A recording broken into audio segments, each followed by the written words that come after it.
to Jamb 2010 Economics Pass question 39.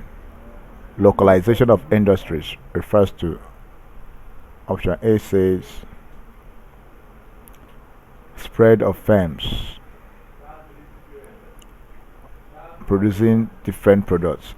Option B says concentration of firms of an industry. Option C says siting of industries near the market. Option D says siting of firms producing different products. If you look at localization of industries, we're talking about concentration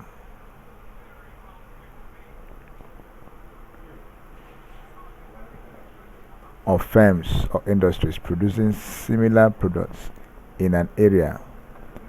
Example, we talk about many cement manufacturing firms could be located in the same area because all of them produce similar goods, which is cement. So from our option, localization of industries refers to